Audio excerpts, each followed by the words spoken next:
ஹல்லேலூயா. எத்தனை பேர் சந்தோஷமா இருக்கிறீங்க? ஹல்லேலூயா. ஒரு பாடலை ஒன்று படிப்போம். ஒரு பழைய பாடல் எல்லாருக்கும் பாருங்க தெரிஞ்ச ஒரு பாடல், ஒரு பழைய பாடலை நான் படித்து தெய்வ வார்த்தை நான் கேட்போம். சோ எல்லாம் நல்ல கைகளை தட்டி சோர்ந்து போகாதே, எல்லாம் நல்ல கைகளை தட்டி நல்ல உற்சாகமா வர நல்ல ஒரு அருமையான சாட்சியை கேட்டோம். அருமையான சங்கத்திலிருந்து வந்த அருமையான சோதனையுடைய சாட்சியை கேட்டோம். நல்ல உற்சாகமாக சோர்ந்து போகாதே மனமே, சோர்ந்து போகாதே, சோர்ந்து போகாதே மனமே, சோர்ந்து போகாதே. கண்டுனை அழைத்த தேவன் கைவிடுவாரோ,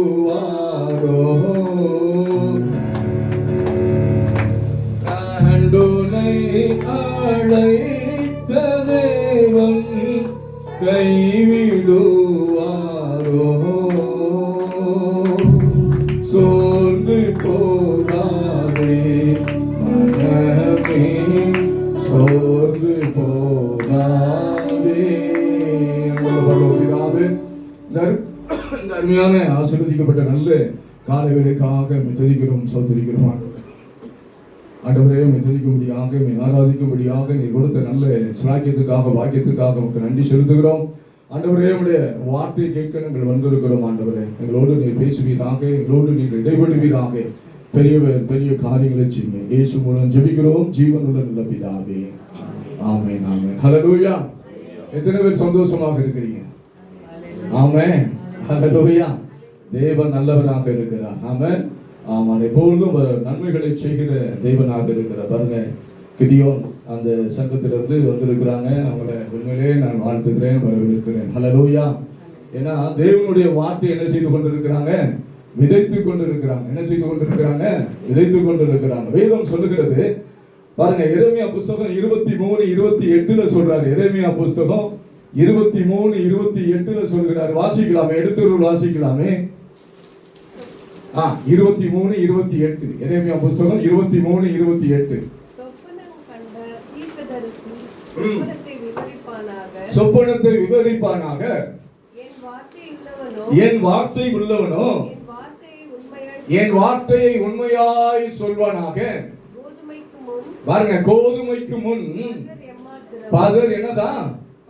பதர் எம்மாத்திரம். நல்ல கவனிங்க. பாருங்க, சொப்பனம் கண்ட தீர்க்கதரிசி சொப்பனத்தை விவரித்து சொல்வானாக. ஆமா, தீர்க்க தரிசனமாக இருக்கட்டும், அது சொப்பனமாக இருக்கட்டும், எல்லாத்தையும் நீங்க என்ன செய்யுங்க? அதுக்கு நீங்க மேல வாசி பார்த்தீங்கன்னா தெரியும். எல்லாத்தையும் நீங்க சொல்லுங்க. ஆனா என் வார்த்தை உள்ளவன் எவனோ அதை என்ன செய்யணுமா? உண்மையாய் சொல்ல கடவன். எல்லாம் கைகளை தட்டுமா, கைகளை தட்டுமா.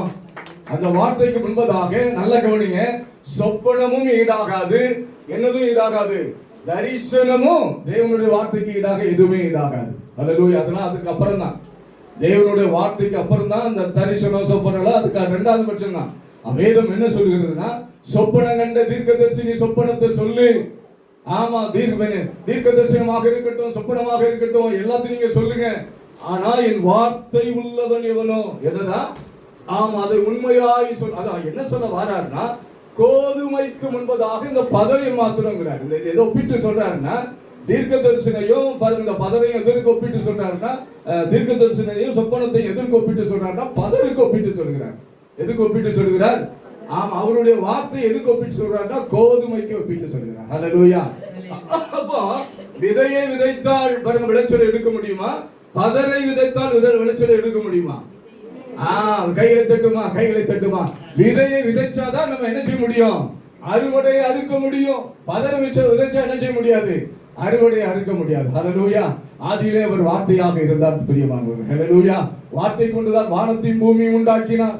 வார்த்தை கொண்டுதான் மனிதனையும் உண்டாக்கினார். பாருங்க, உண்டாக்குவோமாக. ஆதியிலே 1 பாருங்க, ஆதியாகமம் 1:26 சொல்றாரு, மனிதனை எப்படி உண்டாக்குவார்? உண்டாக்குவோமாக என்று சொல்லிதான் மனிதனை என்ன செய்யறாரு? ஆமா, ஒரு பொம்மை கைமண் எடுத்து ஒரு பொம்மையை போல உண்டாக்கி நாசில என்ன செய்யறாரு? சுவாசத்தை உண்டாகிறார். அப்போ ஆதியிலே வார்த்தையாக இருந்த தேவன் வார்த்தை கொண்டு வானத்தையும் பூமியும் உண்டாக்குறார். வார்த்தை கொண்டுதான் யாரை உண்டாக்குறார்? மனிதனை உண்டாக்குகிறார். யாரை கொண்டு உண்டாக்குறார்? வார்த்தையை கொண்டு உண்டாக்குறார். அதனாலதான் பிசாசு என்ன செய்யறான்? வார்த்தையினாலதான் உங்களுடைய வார்த்தை என்ன செஞ்சான்? அழித்து போட்டான். சர்ப்பத்தை உள்ள கொண்டு வருகிறார் பாருங்க. செய்திக்கு முன்பதாக கொஞ்சம் அவங்களுக்கு ஒரு சின்ன இது கொடுத்துருங்க. செய்திக்கு எதுக்கு சொல்றேன்னா, அவங்கள பார்த்ததுல ரொம்ப சந்தோஷம். அவங்கள பார்த்ததுல ரொம்ப சந்தோஷம். பாருங்க, ஆட்களுக்கு எல்லாம் விதைச்சிருக்கிறாங்க. இந்த கிதியோன் பாருங்க கேள்விப்பட்டிருக்கோம். இப்பதான் அவங்களை என்ன செய்யறான்?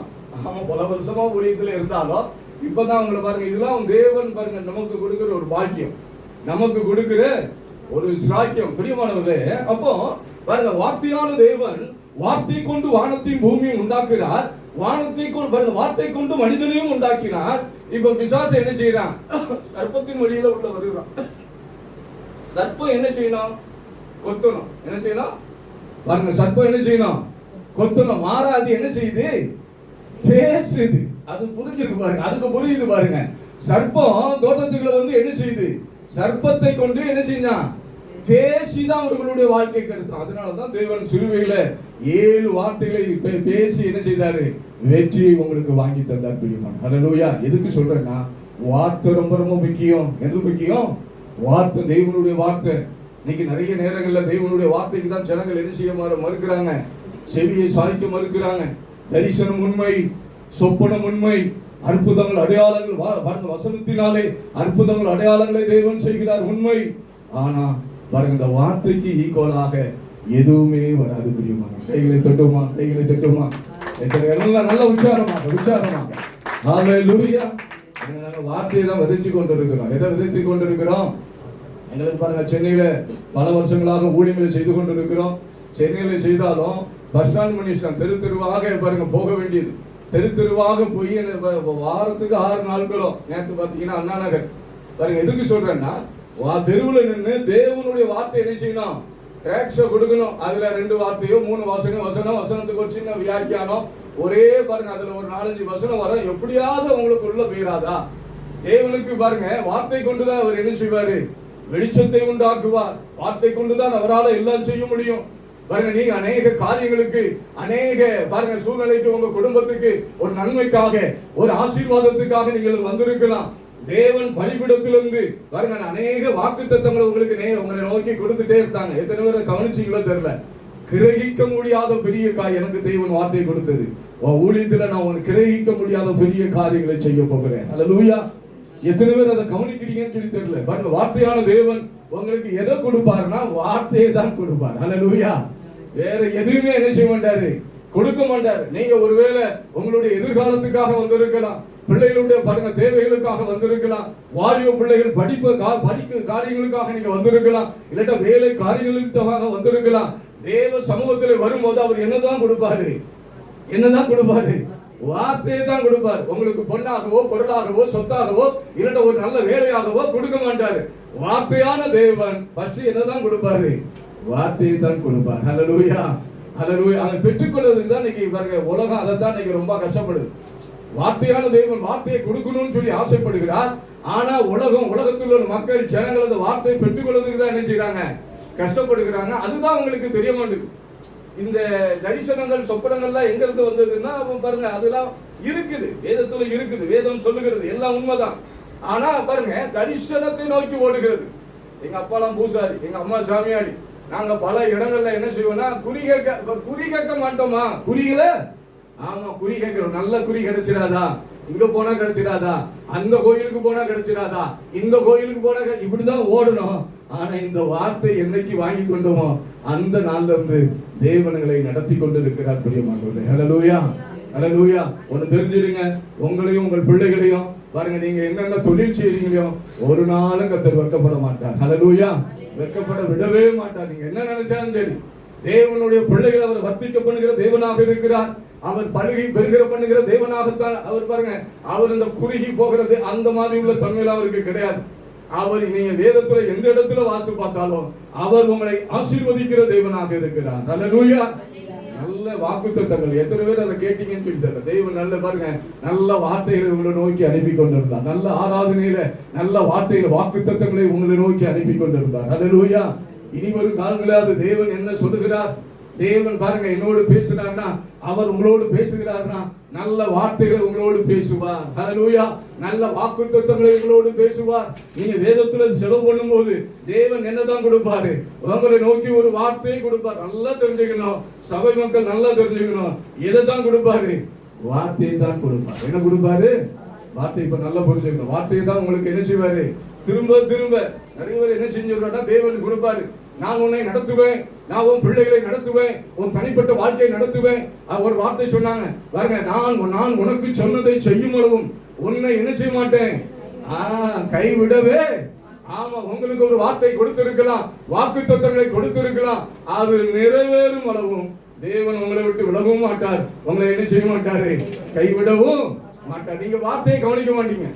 ஆனா திரும்ப திரும்ப நம்ம தேவ சமூகத்தில் என்ன செய்வோம்? ஜெபித்துட்டு இருப்போம். நன்மை நடக்கலையே, வார்த்தையை தவற விட்டுருவோம்.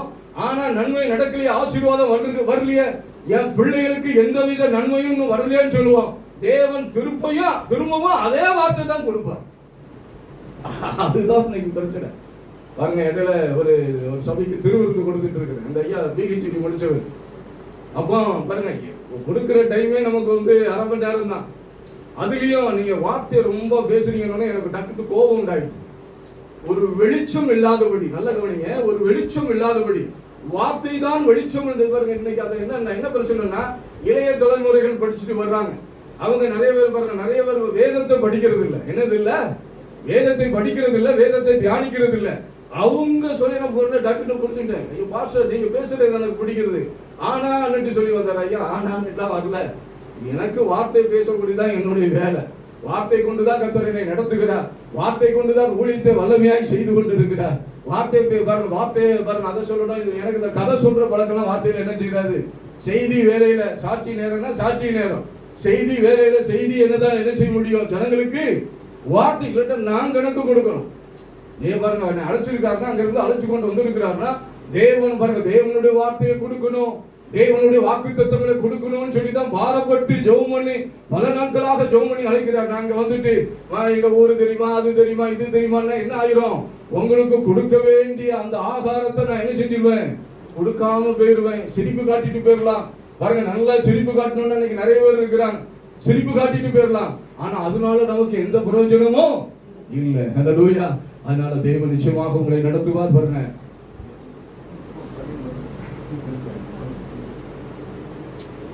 நிச்சயமாக உங்களை நடத்துவார். நிச்சயமாக உங்களை என்ன செய்ய மாட்டார்? கைவிட மாட்டார். எத்தனை பேர் ஆமென் சொல்றீங்க? எத்தனை பேர் ஆமென் சொல்றீங்க? யோவேலின் புத்தகம் 2:26-27 வாசிங்க. செய்திக்கு நேராக கடந்து போகலாம். எவ்வளவு வேகமாக முடிக்க முடியுமோ அவ்வளவு வேகமாக முடிக்கலாம் என்று சொல்லி ஆசைப்படுகிறேன். நல்ல அருமையான நல்ல இந்த கிதியோன் பைபிள் அருமையான ஐயா ஜேக்கப் ஐயா நல்ல அருமையான அவர் இன்னும் பேச விட்டா நல்லா இருக்குங்கிறது என்னுடைய ஆசை. ஆமா, அம்மாவும் வந்திருந்த பாருங்க, அவங்களும் பாருங்க, அவங்க அவருக்குனால அவங்க கப்சுக்கு ஆகிட்டாங்க. அவங்களும் பேசக்கூடியதான். பாருங்க, இவங்களாம் வார்த்தை விதைத்ததுனாலதான் இன்னைக்கு நல்லா பாருங்க எப்படி இருக்கிறாங்க. நீங்க நல்லா இருப்பாங்க. அந்த சந்ததி நீங்க பாருங்களா, அவங்களுடைய சந்ததியில நீங்க பாத்தீங்கன்னா 1000 தலைமுறைக்கு எப்படிதான் இருப்பாங்க? நல்லா இருப்பாங்க. ஹல்லேலூயா. ஏன்னா வார்த்தையை விதைக்கிறாங்க. ஹல்லேலூயா. நிச்சயமாக உங்களை நடத்துவார். நிச்சயமாக கைவிட வாசிக்கலாமா? யோவேலின் புத்தகம் 2:26-27. யோவேலின் புத்தகம் 2:26-27. உங்களை அதிசயமாய் நடத்தி வந்த உங்கள் தேவனாகிய கர்த்தருடைய நாமத்தை துதிப்பீர்கள். என் ஜனங்கள் ஒருபோதும் வெட்கப்பட்டு போவதில்லை. 27. நான் இஸ்ரவேலின் நடுவில் இருக்கிறவர்கள், நானே உங்கள் தேவனாகிய கர்த்தர், வேறொருவரும் இல்லை என்றும் அறிந்து கொள்வீர்கள். ஆமா, தேவனால் அழைக்கப்பட்டவர்கள், தேவனால் முன்குறிக்கப்பட்டவர்கள், அவர்கள் பிள்ளைகளை ஒரு நாள் என்ன செய்ய மாட்டாங்க? வெட்கப்பட்டு போக மாட்டாங்க. உள்ள வாலிப பிள்ளைகள் நிறைய பேர் வந்திருக்கிறீங்க. உங்களை கர்த்தர் உலகம் ஃபுல்லா எடுத்து பயன்படுத்த போகிறார். எத்தனை பேர் ஆமென் சொல்ல போறீங்க? ஒருவேளை நீங்க ஒரு மூலையில இருக்கலாம். ஒருவேளை பாருங்க, நாங்க ஆந்திரா சைடு இந்த மூலையில இருக்கிறோம் நீங்க நினைக்கலாம். இல்ல, ஒரு நாள் வரும். உண்மையை சொல்றேன், வாலிப பிள்ளைகள் சிறு பிள்ளைகளுக்கு சொல்றேன், ஒரு நாள் பாருங்க, உங்கள் தலையை உயர்த்துகிற தேவன் பாருங்க, நம்முடைய தேவன் நல்ல தேவன். ஹல்லேலூயா. உலகத்துக்கு அநேக பாகத்துக்கு, அநேக பட்டணங்களுக்கு, அநேக நாடுகளுக்கு உங்களை எடுத்து பயன்படுத்த போகிறார். ஹல்லேலூயா. ஹல்லேலூயா. பாருங்க, சபை ஐக்கியத்தை விட்டுறாதீங்க. கடைசி நாட்கள்ல சபை ஐக்கியத்தை விட்டுறாதீங்க, விசுவாசத்தை விட்டுறாதீங்க. பாருங்க, தேவன் எப்பொழுதும் பாருங்க மனிதர்களை அவர் தன்னோடு அணைத்துக் கொள்கிற தேவன். நம்ம தான் என்ன செய்யறது இல்ல, அவருடைய சமூகத்துக்கு உட்கார்றது இல்ல, அவருடைய வேதத்தை படிக்கிறது இல்ல, ஜெபிக்கிறது இல்ல, ஆராதிக்கிறது இல்ல. ஆனா தேவன் எப்பொழுதும் எப்படிதான் இருக்கிறாரு, தன்னுடைய பிள்ளைகளை சேர்த்து ஒரு தாயை போல சேர்த்து அணைக்கக்கூடிய ஒரு நல்ல தெய்வமாக இருக்கிறார். ஹல்லேலூயா. அதனால வாலிப பிள்ளைகளுக்கு சொல்றேன், நீங்க உலகத்துக்கு பல பாகத்துக்கு போறீங்க. ஒருவேளை நீங்க பெண் பிள்ளையாக இருக்கலாம், ஆண் பிள்ளையாக இருக்கலாம். தேவன் உங்களை நிச்சயமாக எடுத்து பயன்படுத்த வல்லவராக இருக்கிறார். ஹல்லேலூயா. தேவனுக்கு ஆண் ஒன்றும் இல்லை, பெண் ஒன்றும் இல்லை. அவர் எடுத்து அவருக்கு ஒரு தூசி நான் எதுனாலும் எடுத்து அவரால் என்ன செய்ய முடியும், பயன்படுத்த முடியும். நம்ம தேவன் அப்படிப்பட்ட தேவன். அவர் வல்லமையுள்ளது. அவரால் செய்ய முடியாத ஒரு எந்த காரியம் இந்த பூமியில ஒன்றுமில்லை பிரியமானவர்களே. ஹல்லேலூயா, ஹல்லேலூயா. அப்போ யோவேல் 2:26-27 சொல்றாரு, என்னுடைய ஜனங்கள் ஒருபோது என்ன செய்வதில்லையா, வெட்கப்பட்டு போவதில்லை. நல்ல கைகளை தட்டுமா, நல்ல கைகளை தட்டுமா, நல்ல உற்சாகமாக. ஹல்லேலூயா. ஏன் கை தட்ட சொல்றேன்னா, தொடர்ந்து நம்ம செய்திகளை கேட்க நமக்கு அசதி வந்துடும். சில நேரம் என்ன வந்துடும், தூக்கம் வந்துடும். ஒரு பாருங்க, சென்னையில ஒரு இடத்துல ஊழியர் கூறுகைக்கு போயிருந்தேன். அவரு பாருங்க நாகர்கோயில்ல பிரபலமான ஒரு பெரிய பிரசங்கர். அவர் நான் முடிக்கிறேன்னு சொல்லிட்டு என்ன ஆகி போச்சு, 2 மணி நேரம் கொண்டு போயிட்டார். என்ன செஞ்சிட்டாரு, முடிக்கிறேன். அப்படி உங்களுக்கு பாருங்க கொண்டு போக மாட்டேன். உங்களுக்கு ஏற்ற நேரத்துல என்ன செய்யறேன், கண்டிப்பா பாருங்க முடிக்கிறேன். பாருங்க எதுக்கு சொல்றேன்னா, வசனத்துக்கு நம்ம என்ன செய்யணும், முக்கியத்துவம் கொடுக்கணும். வார்த்தைக்கு முக்கியத்துவம் கொடுக்கணும். பாருங்க, அவருடைய வாக்குத்தத்தங்களுக்கு நம்ம என்ன செய்யணும், முக்கியத்துவம் கொடுக்கணும். ஆராதனை நல்லா கேட்கிறோம், நல்ல விஷயம். ஆனா தேவனுடைய வார்த்தைக்கு நீங்க முக்கியத்துவம் கொடுக்கும் போது தேவன் நிச்சயமாக உங்களை உயர்த்த வல்லவராக இருக்கிறார். ஹல்லேலூயா. அவர் சொல்றார் பாருங்க, என்ன அருமையான வார்த்தை பாருங்க, என் ஜனங்கள். என்ன அருமையா சொல்றாரு, அதை சொல்லும் போதே எப்படி சொல்றாரு, என் ஜனங்கள் ஒருபோதும் வெட்கப்பட்டு போவதில்லை. நம்ம சொல்லுவோமா பாருங்க, சில நேரம் நம்ம பிள்ளைகள் தப்பு பண்ணிட்டு வந்துட்டாங்கடா, சிலர் பாருங்க வேண்டாத சில செயல்களை செஞ்சுட்டு வந்துட்டாங்க, ஒண்ணுனா ஏன் பெத்தேன்னுட்டு நம்ம சொல்றோம். ஆனா நம்முடைய தேவன், நம்ம ஆராதிக்கிற தேவன், நீங்க எந்த சூழ்நிலையில இருந்து பாருங்க இங்க வந்திருக்கிறீங்க, தேவனை தேடி வந்திருக்கிறீங்க, தேவனை நாடி வந்திருக்கிறீங்க. அவர் எப்பொழுதும் எப்படிதான் உங்களை நடத்துகிறார் பாருங்க, பருகி பெருகி போகும்படியாகத்தான் அவர் உங்களை நடத்த வல்லவராக இருக்கிறார். ஹல்லேலூயா. ஏன் பாருங்க சபையிலிருந்து விசுவாச வார்த்தைகளை பேசுறோம், ஏன் சபையிலிருந்து நல்ல வார்த்தைகளை பேசுறோம், ஏன் கண்டித்து உணர்த்துகிற வார்த்தைகளை பேசுறோமே, அது ஒரு பக்கம். ஆனா ஏன் இப்படிப்பட்ட விசுவாச வார்த்தைகளை பேசணும்னா, உங்களுக்கு விசுவாசம் பெருகும்படியாக. என்ன பெருகும்படியாக, விசுவாசம் பெருகும்படியாக. கடைசி நாட்களில் விசுவாசத்தை காண்பாரோ. எல்லாம் இருக்கும், ஆனா என்ன இருக்காது. ஆமா, தேவன் பாருங்க சில காரியங்கள் நடக்கல. இன்னைக்கு பாருங்க எல்லாம் எங்களை வந்து பாருங்க ரட்சிக்கப்பட்டு வராங்க. ஒரு நன்மை நடக்கல, ஒரு காரியம் நடக்கல, ஒரு அற்புதம் செய்யல, இல்லட்ட நான் படிச்ச வேலை எனக்கு கிடைக்கலன்னா உன்னை தேவனை விட்டு என்ன செஞ்சிட்டாங்க, அப்படியே பின்வாங்கி போறது. இல்ல, தேவனுக்கு நாம் காத்திருக்க வேண்டியது அவசியமாக இருக்கிறது. எத்தனை பேர் ஆமென் சொல்றீங்க? ஹல்லேலூயா. அப்போ நல்லா கேளுங்க, ஏன் விசுவாசமான வார்த்தைகளை பேசணும்னா உங்களுக்கு என்ன பெருகணும், விசுவாசம் பெருகணும். லூக்கா 18 சொல்றாரு, கடைசி நாட்கள்ல என்ன காண முடியாதா, விசுவாசத்தை காண்பாரோ. என்ன காண்பாரோ, அதனாலதான் விசுவாசமான நல்ல வாக்குத்தத்தங்களை உங்களுக்கு கொடுக்கிறது. கர்த்தர் உங்களை கைவிட மாட்டார், கர்த்தர் உங்கள் பிள்ளைகளை கைவிட மாட்டார், உங்கள் தனிப்பட்ட வாழ்க்கையை கைவிட மாட்டார். அப்போ இப்படி பேச தேவன் மேல உங்களுக்கு என்ன வரும், விசுவாசம் பெருகி வரும். ஹல்லேலூயா. என்ன சூழ்நிலை வந்தாலும் எங்க அப்பா இருக்காரு, அவர் என்ன ஒரு நாள் என்ன செய்ய மாட்டாரு, கைவிடவே மாட்டார். நம்ம ஆராதிக்கிற தேவன் பாருங்க, நமக்காக ஜீவனை கொடுத்தவர், நமக்காக அடிக்கப்பட்டவர், நமக்காக சிலுவையிலே பாருங்க 3 ஆணிகளிலே நமக்காக பாருங்க துடிக்க ரத்தத்தை சிந்தினாருங்க. என்ன அருமையான தெய்வம். மற்றதெல்லாம் அருளாது இருப்பது எப்படி. நான் யாருக்கு சொல்றேன்னா, சபைக்கு சொல்றேன். நீங்க தேவனை தேடி வந்திருக்கிறீங்க, தேவனை நாடி வந்திருக்கிறீங்க. தூரம் போனாதான் நமக்கு என்ன அந்த ஆசீர்வாதத்தை பெற்றுக்கொள்ள முடியாது. தேவனை தேடி இளையகுமார் என்ன செஞ்சான், அப்பாவுடைய சொத்துக்களை வாங்கினான், எல்லாத்தையும் வித்தான். துன்மார்க்கமா நல்லாதான் வாழ்ந்தான், துன்மார்க்கமா ஜீவனம் பண்ணி எல்லா சொத்துக்களையும் வித்தான். ஆனா அவன் தூரத்திலிருந்து வரும்போது தேவனுடைய தன்மை அங்க சொல்றாரு பாருங்க, இவர் என்ன செய்யறாரு, ஓடி போகிறார். ஹல்லேலூயா. நம்முடைய அப்பாவுடைய அன்பை பாருங்க. நீங்க வந்திருக்கிறீங்க, அதனாலதான் உங்களுக்கு நல்ல வார்த்தைகளை பேசணும், நல்ல வாக்குத்தத்தங்களை எடுத்து பேசணும்னு சொல்லி வாஞ்சிக்கிறேன். ஹல்லேலூயா. விசுவாசம் உங்களுக்கு பெருகும்.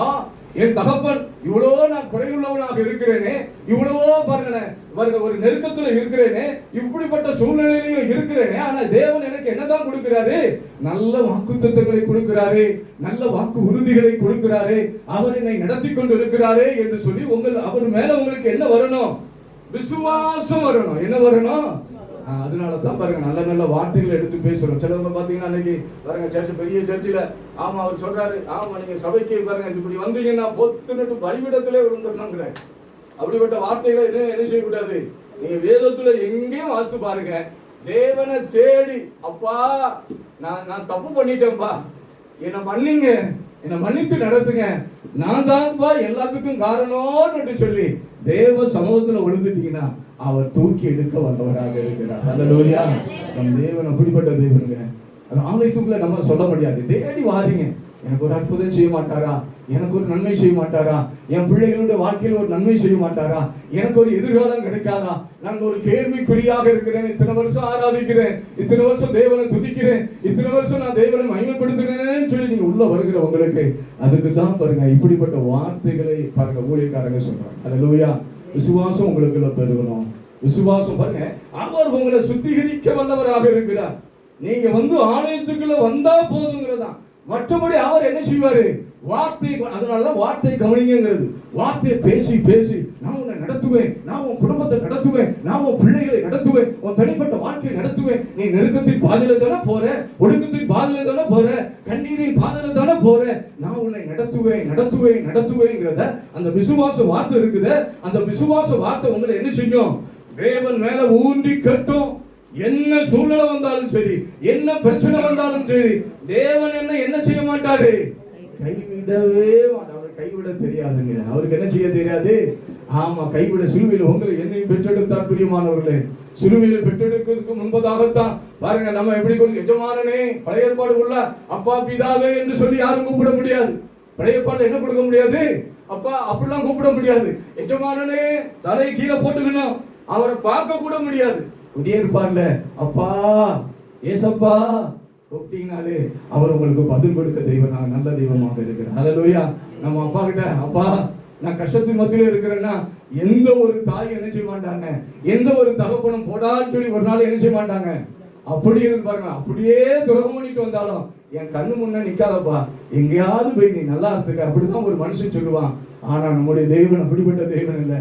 எந்த சூழ்நிலையும் அப்பான்னு வந்தீங்கன்னா அவர் என்ன சொல்லுவார்? உங்களுக்கு மகளே என்று சொல்லி பதில் கொடுக்க வல்லவராக இருக்கிறார். அல்லேலூயா. எத்தனை பேர் ஆமென் சொல்றீங்க? எத்தனை பேர் ஆமென் சொல்றீங்க? நீ அழவே கையை தட்டி நீ அழவேண்டா அழவேண்டா கையை தட்டி அதிசயம் செய்திடுவார். நல்ல கையை தட்டி நீ அழவேண்டா அழவேண்டா அதிசயம் செய்திடுவார். உன்னை காண்கிறார், உன் கண்ணீர் துடைக்கிறார். உன் எல்லாம் நல்ல கைகளை தட்டி உன்னை காண்கிறார், உன் கண்ணீர் துடைக்கிறார். அல்லேலூயா. அல்லேலூயா. அப்போ தேவனுடைய பிள்ளைகள் பாருங்க, என் ஜனங்கள் ஒருபோது என்ன செய்வதில்லையா? வெட்கப்பட்டு போவதில்லை. எந்த சூழ்நிலை வந்தாலும் சரி, தேவன் சர்வ வல்லமையுள்ள தேவனாக இருக்கிறார். அல்லேலூயா. ஆமா, அவரால் செய்ய முடியாத எந்த ஒரு காரியம் அந்த பூமியில இல்லவே இல்லை. பிரியமானவர்களே, அல்லேலூயா. அல்லேலூயா. பாருங்க, பிறவி குருடன் ஒருத்தன் வருகிறான்.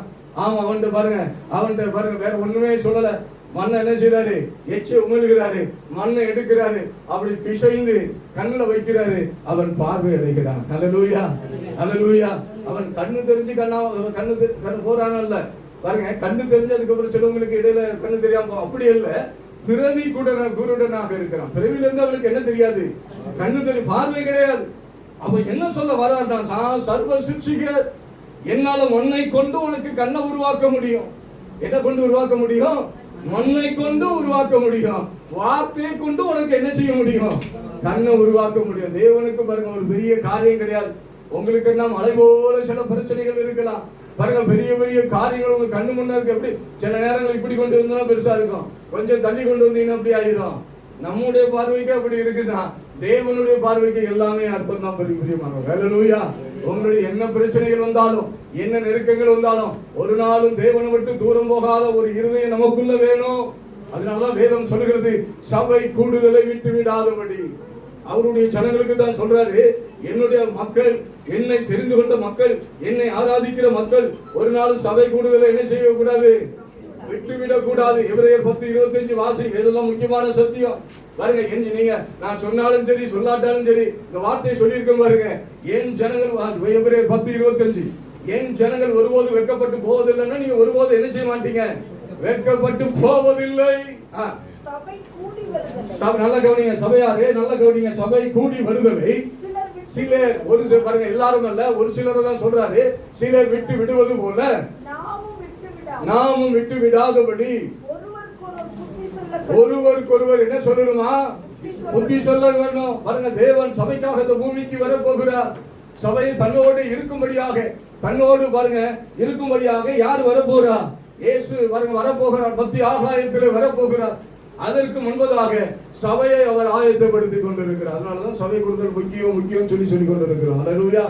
பாருங்க, இந்துவாக இருக்கும்போது நம்ம பல இடத்துக்கு போவோம், பல இடத்துக்கு போய் என்ன செய்வோம், ஆராதிக்க போவோம். அந்த சாமி இந்த சாமி அது இதுன்னு போவோம். ஆனா பாருங்க, இங்க பாத்தீங்கன்னா இங்க இருந்து பாருங்க மெயின் ரோட்ல கொஞ்சம் ஒரு கிலோமீட்டர் தான் தள்ளி இருக்கும், 1.5 கிலோமீட்டர் தள்ளி இருக்குன்னு வச்சிருங்க. ஆராதிக்க போறதுக்கு நம்ம என்ன செய்வோம், யோசிப்போம். அதுவரையும் பாருங்க, இந்துக்களா இருக்கும்போது திருப்பதி ஓடுவாங்க, திருவண்ணாமலை, நல்ல நிறைய இடத்துக்கு போவாங்க. காசு இருக்குதோ இல்லையோ கடன் வாங்கியாவது போகணும். ஆனா இப்ப தேவன் ஆசீர்வதிக்க என்ன சொல்ல ஆரம்பிச்சு, பொதுவாவே சொல்றேன். நான் பொதுவா என்ன சொல்றேன்னா, பொதுவாவே ஜனங்களுடைய மனநிலை எப்படி இருக்கு, எதுக்கு சொல்றேன்னா, தேவன்ட்ட கிட்டி வந்துட்டோன்னு வச்சிடுங்க, ஆசீர்வாதத்தை அவர் கொடுக்க ஆரம்பிச்சிடுவார். தேவன்ட்ட என்ன வந்துடணும், கிட்டி சேரணும், இன்னும் கிட்டி அவர்கிட்ட நெருங்க உங்களுடைய தேவைக்கு, உங்களுடைய எல்லா பிரச்சனைகளுக்கும் தேவனுக்கும் அவரால் முடிவு உண்டாக்க முடியும். எரேமியா சொல்றாரு, இதோ பாருங்க 32:27 நினைக்கிறேன், இதோ நான் மாம்சமான யாவருக்கும் தேவனாகிய கர்த்தர், என்னாலே செய்ய முடியாத ஒரு அதிசயமான காரியம் இந்த பூமியில எதுவுமே கிடையாது. ஹல்லேலூயா. நம்ம ஆராதிக்கிற தேவனை தெரிஞ்சு வைத்து, அதனாலதான் வேதத்தை படிங்கிறது. வேதத்தை படிக்க தான் உங்களுக்கு என்ன வரும், வெளிச்சம் உண்டாகும். என்ன உண்டாகும், வெளிச்சம் உண்டாகும். வேதத்தை படிக்காத வரையும் உங்களுக்கு என்ன இருக்காது, எதுவுமே தெரியாது. வேதத்தை படிக்க, அதுதான் வேதம் சொல்கிறது, சத்தியத்தை அறிவீர்கள், சத்தியம் உங்களை விடுதலையாக்கும். என்ன ஆக்குமா, சத்தியத்தை அறியதான் சத்தியம் உங்களை விடுதலையாக்கும். ஹல்லேலூயா, ஹல்லேலூயா. பாருங்க, என் ஜனங்கள் ஒருபோது வெட்கப்பட்டு போவதில்லை. அதுல பாருங்க, ஒரே ஒரு 2-3 இதை எடுத்துட்டு வந்தேன், நல்ல காரியங்களை எடுத்துட்டு வந்தேன். ஒரே ஒரு காரியங்களை தியானிக்கலாம் என்று சொல்லி ஆசைப்படுகிறேன். 1 சாமுவேல் புத்தகம், அதுக்கு முன்பதாக சங்கீதம் 22 வாசிங்க. சங்கீதம் 22 அப்படி 1-5 வரை வாசிங்க. பாருங்க, என் ஜனங்கள் ஒருபோது வெட்கப்பட்டு போவதில்லை. சங்கீதம் 22 1-5 வரை வாசிங்க. பாருங்க, தாவீதுனுடைய சங்கீதம். தாவீது ஒரு இக்கட்டான நிலைமையில பாடுகிற ஒரு சங்கீதம் தான் இந்த சங்கீதம். மாகோன் வனாந்தரத்துல பாருங்க, சவுலுக்கு பயந்து ஒதுங்கி இருக்கிற வேளையில அந்த சங்கீதத்தை படிக்கிறார். என் தேவனே, என் தேவனே, ஏன் என்னை கைவிட்டீர்? எனக்கு உதவி செய்யாமலும் நான் கதறி சொல்லும் வார்த்தைகளை கேளாமலும் ஏன் தூரமாய் இருக்கிறீர்? என் தேவனே, நான் பகலிலே கூப்பிடுகிறேன், உத்தரவு கொடீர். இரவிலே கூப்பிடுகிறேன், எனக்கு அமைதல் இல்லை. இஸ்ரவேலின் துதிகளுக்குள் வாசமாயிருக்கிற தேவரீரே பரிசுத்தர். எங்கள் பிதாக்கள் உம்மிடத்தில் நம்பிக்கை வைத்தார்கள், நம்பின அவர்களை விடுவித்தீர். அடுத்து சொல்ற பாருங்க, உம்மை நோக்கி கூப்பிட்டு, நல்லா பாருங்க, உம்மை நோக்கி கூப்பிட்டார்கள், உம்மை நோக்கி கூப்பிட்டு தப்பினார்கள். உம்மை நோக்கி கூப்பிட்டு என்ன செஞ்சாங்கன்னா, வாசிங்க. உம்மை நம்பி வெட்கப்பட்டு போகாதீர்கள். கைகளை தட்டுமா. பாருங்க, தாவீது சவுலுக்கு பயந்து எங்க இருக்கிறார்னா, யூதேயா பாலைவனத்தில் ஒளிந்து இருக்கிறார். நீங்க அது 1 சாமுவேல் 23 இருந்து எடுத்து வாசி பாத்தீங்கன்னா 25 இருந்து அதை நீங்க வாசிக்க முடியும். லேட் ஆயிட்டு, அதனால நீங்க வாசிக்கலாம். வீட்டுல போய் தியானிச்சு பாருங்க. 1 சாமுவேல் 23 25 இருந்து கடைசி வரை வாசிச்சு பாருங்க. அந்த சூழ்நிலை என்ன சூழ்நிலை எழுதுகிறார்னா, சவுலுக்கு பயந்து எங்க இருக்கிறாரு, பாருங்க, இந்த யூதேயா பாலைவனத்தில் ஒளிந்து இருக்கிறார். அந்த மாகோன் என்பது யூதேயா பாலத்தினுடைய ஒரு என்ட்ரன்ஸ். அதுதான் பாருங்க அதனுடைய வழி. இப்போ இதனுடைய வழி அங்கிருந்து சென்னையில இருந்து வருது பாத்தீங்கன்னா, ஐயா சொல்ற மாதிரி வல்லாலார் நகர் வருது பாருங்க. அதுதான் வழியாக இருக்கிற. அதே போலதான் மாகோன் என்பது பாருங்க யூதேயா பாளையத்தினுடைய ஒரு அதுதான் முதல் வழி. அங்கிருந்தா உள்ள வெளியே போக முடியாது. அது உள்ள வரணும்னா மாகோன் வழியாகத்தான் வர முடியும். இவர் சவுலுக்கு பயந்து மாகோன் வனாந்தரத்தில் ஒளிந்து கொண்டிருக்கிறார். இப்போ சவுலும் அவனுடைய கூட்டத்தாரும் தாவீதை கண்டுபிடிச்சிட்டாங்க. எப்படியாவது சவுலுடைய காரியங்கள் என்னன்னா தாவீதுவை கொலை செய்யணும். தாவீதுவை கொலை செஞ்சுட்டேன்னா அவங்களுடைய ராஜபாவம் என்ன இருக்கும், இவருக்கு அப்புறம் இவர் பிள்ளை அப்படி தனித்து போய்கொண்டே இருக்கும். தாவீது இருந்துட்டான்னா இவங்களுடைய ராஜ்யபாரத்துக்கு என்ன உண்டு, ஆபத்து உண்டு என்று சொல்லி தாவீதை கொன்னு போட்டணுங்கிறது தான் யாருடைய வேலை, சவுலுடைய வேலை. ஆனா யோனத்தான் அவனை ரொம்ப நேசிக்கிறார், உயிருக்கு உயிரா நேசிக்கிறாரு. ஆனா பாருங்க சவுலுக்குள்ள அந்த எண்ணம் எப்படியாவது கொண்டு போட்டணும், சுத்தி நடக்கிறாரு. அவருக்கு பயந்து ஓடிக்கொண்டே இருக்கிறார். அவரு அதுக்கு ஒரு கட்டத்துல எங்க இருக்கிறார்னா அந்த யூதேயா பாலைவனத்துக்குள்ள இருக்கிறார். அந்த யூதேயா பாலைவனம் எப்படின்னா அது உள்ள போயிட்டாங்கன்னா வெளியே என்ன செய்ய முடியாது, போனது அவரோட செத்து போனது. அதான் அந்த யூதேயா பாளையத்தினுடைய சூழ்நிலை. இவர் அங்க போய் இருக்கிறாரு. இப்போ நீங்க 1 சாமுவேல் 23 எடுத்து வாசி பாத்தீங்கன்னா தெரியும். எல்லாம் சுத்தி எங்க யார தாவீதை வளைந்து கொள்றாங்க. இப்போ தாவீதுக்கு போகிறதுக்கு வழி கிடையாது. எங்க கிடையாது, தாவீதுக்கு போகிறதுக்கு. அங்க போன பாலைவனத்தை கடந்து போனாடா அங்க செத்து போயிடுறாரு. இங்க வந்தானா யார் இருக்கிறா, இவன் வந்து கொண்டு இருக்கிறான், சவுல் வந்து கொண்டு இருக்கிறான். என்ன செய்வது என்று சொல்லி தெரியாம தான் அந்த சங்கீதத்தை படிக்கிறாரு. என் தேவனே என்று அவர் நினைச்சிட்டாரு, என் வாழ்க்கை முடிஞ்சு போச்சு, என் வாழ்க்கை இல்ல, இனி இதோட சவுல் என்ன கொண்டு போட்டுருவான். நான் யூதேயா பாலைவனத்துக்குள்ள போனாலும் அந்த பாலைவனம் என்ன கொண்டு போட்டுரும். இப்ப நீங்க கேள்விப்பட்டிருப்பீங்க, அந்த அந்த ஆப்பிரிக்கா நாடுகள்ல ஒரு லாரியில போனவங்க ஒரு பாலைவனத்தை கடந்து போயிருக்கிறாங்க. அந்த போனவங்க கிட்டத்தட்ட 55-60 பேர் என்ன செஞ்சுட்டாங்க, தண்ணி இல்லாம என்ன செஞ்சுட்டாங்க, பாளையத்துக்குள்ள போயிட்டீங்கன்னா அதுதான் நிலைமை. பாருங்க வண்டியில போனவங்களுக்கே இப்படி நிலைமைன்னா நடந்து அதுலயும் 2 பேர் நடந்து போய் தப்பிச்சிருக்கான். இப்ப நடந்து போனாங்கன்னா எப்படி இருக்கும், அதாவது 2 பேர் நடந்து ஏதோ பேசி எப்படியோ போய் சேர்ந்துட்டாங்க. இவன் ஒத்தையில எப்படி போக முடியும். அந்த சூழ்நிலை தான் படிக்கிறாரு. ஆண்டவரை எல்லாமே எனக்கு அப்படிலாம் பாருங்க, அதுக்கு முன்னாடி அபிஷேகத்தை கொடுத்துட்டாரு, ராஜாவாக அபிஷேகம் கொடுத்து எல்லாம் கொடுத்தீங்க, எல்லாம் பண்ணிட்டீங்க, என் வாழ்க்கை முடிஞ்சு போச்சப்பா. இங்க போனாலும் எனக்கு சாவு, இங்க ஓடி வந்தாலும் சவுல் நிக்கிறான், என்ன கொல்லதுக்கு நிக்கிறான். அவன்தான் அதுக்கு முன்னாடி எல்லாம் சவுல் நிறைய பேருக்கு கொல்லதுக்கு முயற்சி பண்றான், தப்பித்து வெஞ்சிட்டாரு. இந்த நேரம் எனக்கு அவன்தான் சொல்லிதான், என் தேவனே ஏன் என்னை கைவிட்டீன்னு சொல்லி கதறி அழுறாரு. அப்பதான் சொல்றாரு, ஒவ்வொன்னா நினைச்சு சொல்றாரு, என்னுடைய முற்பிதாக்கள் யோசேப்பை நான் பாக்குறேன், அவரை நான் பாக்குறேன், அவங்களாம் எங்க இருந்தாங்க, ஆமா சிறைச்சாலைக்குள்ள வைத்தீங்களே, அவங்களெல்லாம் தூக்கி மேல கொண்டு வந்தீங்களப்பா, உங்களால தானே செய்ய முடிஞ்சு. இப்ப நானும் எப்படிப்பட்ட நிலைமையில தான் இருக்கிறேன், ஆமா ஒரு முடியும் தருவாயில இருக்கிறேன். யோசேப்பை நினைச்சு பார்த்திருப்பாரா, சிறைச்சாலையில இருந்து பெரிய அரசாங்கம் யோசேப்பை என்ன செஞ்சு வச்சிருக்கு, கைது பண்ணி உள்ள வச்சிருக்கிறாங்க. என்ன செஞ்சு, இல்லாத குற்றச்சாட்டை கைது பண்ணி உள்ள வச்சிருக்கிறாங்க. இப்போ விடுவிக்க யாரும் இல்லை, அதை சொல்லிதான் செய்ய பாருங்க. ஒவ்வொன்றா நினைக்கிறார், முற்பிதாக்கள் யாக்கோப்பு இப்படிலாம் வந்தாங்களே, எங்க முற்பிதாக்கள் பாருங்க 14 நாளுக்கு போனாங்க, வெறுகையோட தானே போனாங்க, திரும்பி வரும்போது 2 பரிவாரங்களோட வந்தாங்க, அப்படித்தானே நான் கேள்விப்படுறேன்.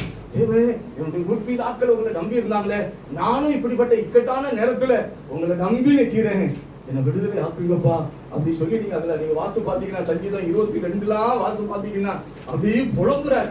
ஆசானின் கழுதை எழுதுகளை என்னை சூழ்ந்திருக்கிறது, என் நிலைமையினி அவ்வளவுதான் முடிஞ்சு போச்சு அப்படி சொல்லும் போதுதான் இந்த வார்த்தை சொல்றாரு. தாவீது எப்போது நல்லா தெரிஞ்சுக்கிடும், விசுவாச வார்த்தைகளை நீங்க அறிக்கையிடணும். சூழ்நிலையை பார்த்து ஒரு நாளும் பேசக்கூடாது. சூழ்நிலை உங்களுக்கு எதிராகத்தான் இருக்கும். சூழ்நிலை ஒரு நாள் நமக்கு எப்படி இருக்காது, சாதகமாக இருக்காது. சூழ்நிலை நமக்கு எப்படிதான் இருக்கும், நமக்கு எதிராகத்தான் இருக்கும். ஆனா சூழ்நிலையை பார்த்து உங்களுக்கு தேவன் கொடுத்த வாக்குத்தத்தத்தை எடுத்து பேசணும். ஹல்லேலூயா.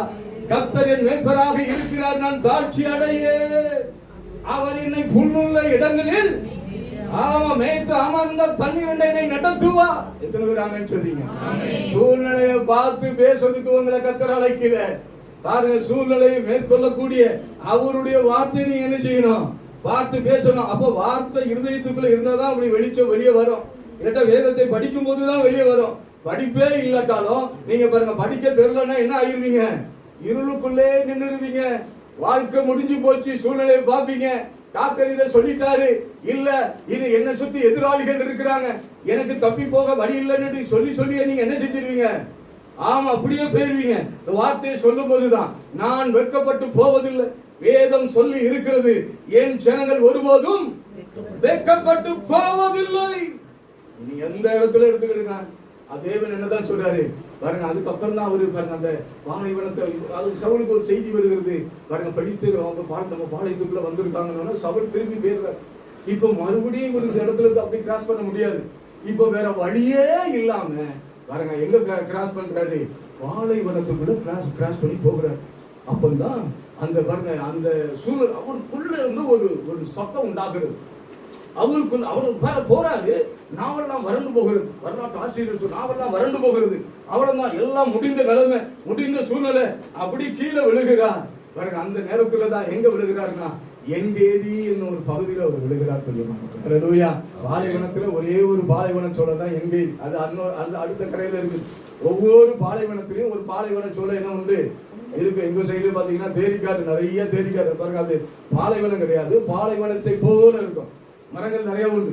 ஆனா இதுல என்ன செய்யாதுன்னா எதுவுமே என்ன செய்யாது. இந்த பாலைவனத்துல மரமோ செடியோ கொடியோ எதுவுமே என்ன செய்யாது, வளர முடியாது. வெயில் அந்த அளவுக்கு இருக்கும். நம்ம பாருங்க 108 101க்கே நம்ம 98 92 102க்கே நம்மளால தாங்க முடியல. பாலைவனத்துல 145 டிகிரி 135 டிகிரி இதுதான் எப்பொழுதும் நடந்து கொண்டு இருக்கும். அங்க எப்படி ஒருத்தர் உயிரோட போக முடியும்? அதை பாருங்க. அந்த நீங்க 1 சாமுவேல் 23 வாசி பாத்தீங்கன்னா தெரியும். அதை கிராஸ் பண்ணி வெளியே வருகிறாரு. எங்க இதுல போய் அவர் என்ன செய்யறாரு, விழுகிறார். ஹல்லேலூயா. அப்போ எழுதின பாடல் தான் இந்த சங்கீதம் 23. கர்த்தர் பாருங்க, அவர் தொடக்கத்துல சொல்றாரு, என் தேவனே ஏன் என்ன கைவிட்டீர்னு சொல்லி. நீங்க அதுக்கப்புறம் நீங்க 23 கடைசி வாசிங்க. 23 சங்கீதம் 23 கடைசி வசனத்தை வாசிங்க. என்னதா என் ஜீவனுள்ள நாள், நல்லா சொல்லுங்க, என் ஜீவனுள்ள நாளெல்லாம். ஏன் உங்களை பேச சொல்றேன்னா பாருங்க, அந்த நீங்க பேசும் போதுதான் அதனுடைய ஆசீர்வாதம் உங்களுக்கு தங்கும். என் ஜீவனுள்ள நாளெல்லாம் நன்மையும் கிருபையும் கையில தட்டுமா பாருங்க. அந்த பாலைவனத்துக்குள்ள போகும்போது சொல்றாரு, புலம்பி அழுகிறாரு, என் தேவனே ஏன் என்னை கைவிட்டுட்டு. ஆனா அதுக்கப்புறம் சொல்றாரு பாருங்க, நன்மையும் கிருபையும். ஹல்லேலூயா. எத்தனை பேர் சந்தோஷமாக இருக்கிறீங்க? அப்பதான் அந்த நேரத்துல சொல்றாரு, என் முற்பிதாக்கெல்லாம் உங்களை நம்பினாங்களே, நம்பி வெட்கப்பட்டு போகாது இருந்தாங்களே, அதே போல நானும் உங்களை நம்புறேன். நானும் என்ன செய்ய மாட்டேன், வெட்கப்பட்டு போக மாட்டேன். ஹல்லேலூயா. நீ நிறைய பேருக்கு பாருங்க தாவீது தெரியும், ஆனா தாவீதுக்கு நன்மை செய்யற தேவனை தெரியாது. அதான் நீங்க பிரச்சனை. தாவீதுன்னா ஒரு 10 பாயிண்ட் இல்ல. தாவீதுக்கு நன்மை செய்கிறார் பாருங்க நம்ம தேவன், ஆசீர்வாதத்தை செய்ய பாருங்க. அந்த சூழ்நிலையிலும் தேவன், நான் உனக்கு சொன்னதை செய்யும்படி உன்னை என்ன செய்ய மாட்டேன், கைவிட மாட்டேன்னு சொல்லி கூட இருந்து போறாரு பாருங்க. பழைய ஏற்பாடுல அப்பப்போ வந்துட்டு போவார், புதிய ஏற்பாடுல அப்படி இல்லை, உங்கள் கூடவே இருந்து கடைசி வரை நடத்துகிற தெய்வம். ஹல்லேலூயா. கைகளை தட்டுமா. எத்தனை பேர் ஆமென் சொல்றீங்க? நல்ல உற்சாகமாக. ஹல்லேலூயா. அப்படியே கொஞ்ச நேரம் வந்துடும். சின்ன ஒரே ஒரு ஏதோ ஒரு பழைய பாட்டு தான் இருக்குதா, பழைய பாட்டு தான் கொஞ்சம். ஹல்லேலூயா. காப்பா உன்னை காப்பா எடுத்திருந்து காத்தவன்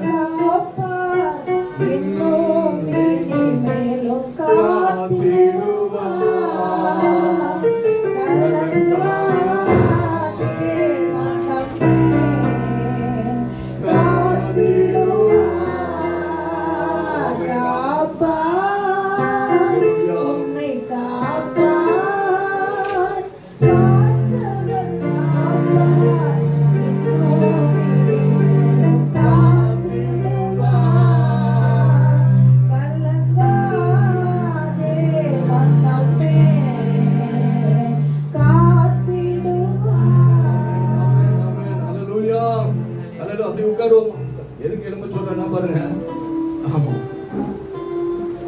சில நேரம் பாருங்க சில நேரம் கொஞ்சம் அசதியா இருக்கும், சோர்வா இருக்கும் பாருங்க. வசனத்தை நல்லா நீங்க கேட்கும் போது உங்களுக்கு உற்சாகத்தை கொண்டு வர முடியுமானவர்கள்.